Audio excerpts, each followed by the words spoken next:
Hey everyone, it is Fitz with the Daily Delivery. I'm looking at this Big 12 mess. The Big 12 put out a email today stating there's 9 teams still in contention for the title. I only see 8, but I'll trust them because they did such a good job figuring out tiebreakers a year ago.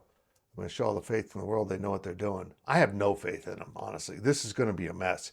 And as long as K-State's not involved in the mess, I'm just going to laugh. It's beautiful. Hey, before I get to my actual topic today, let me remind you to please subscribe to this YouTube channel, hit the thumbs up, and leave those comments.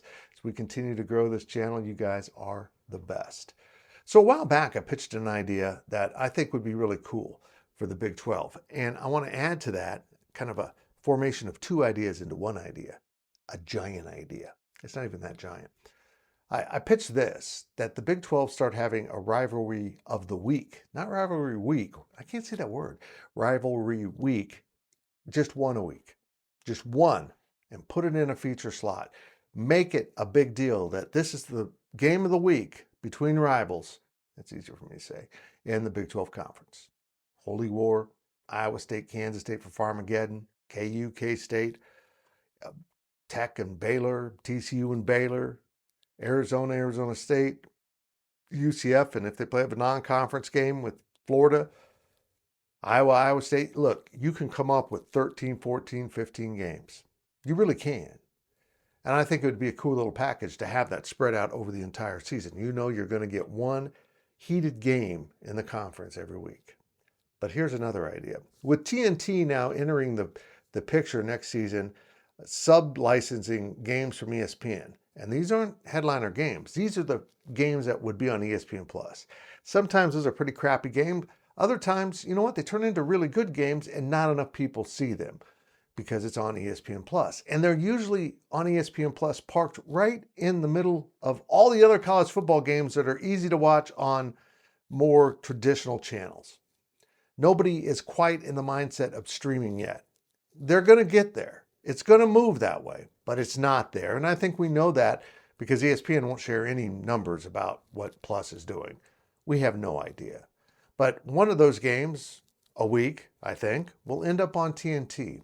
So how, if you're a newcomer to this business of college football, or at least they're returning to college football, but a newcomer of the current environment, how do you make people watch your channel? How do you make people understand that, hey, there's football over here, you need to come over here?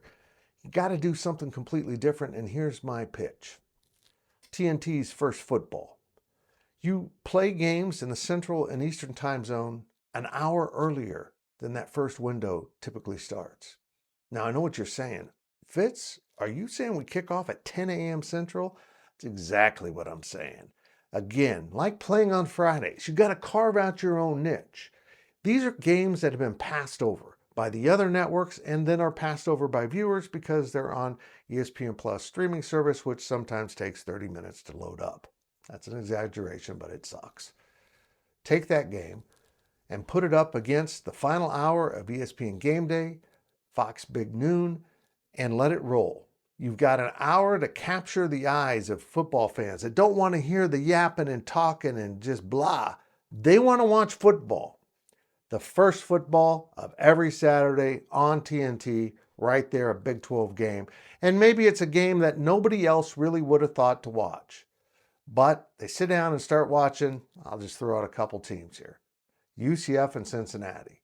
And maybe they're not good, and maybe they're kind of middle tier of the league, but they go at it and play a great game, a very entertaining game. And people watch and say, hey, the Big 12 is kind of fun, because it is fun. And if you look at the standings, you'll understand that it's almost too much fun. It's a mess. It's a wonderful, wonderful mess. 9 teams, 8 teams in contention for the Big 12 championship with 1 week to play. I don't know. All I know is a lot of people aren't watching Big 12 football. And they're missing out on something absolutely incredible. There's no routine ass kickings in this league. There's no teams that just show up and win. Every game counts, and every game is its own self-contained thing. And that thing is usually a mess. And it's crazy.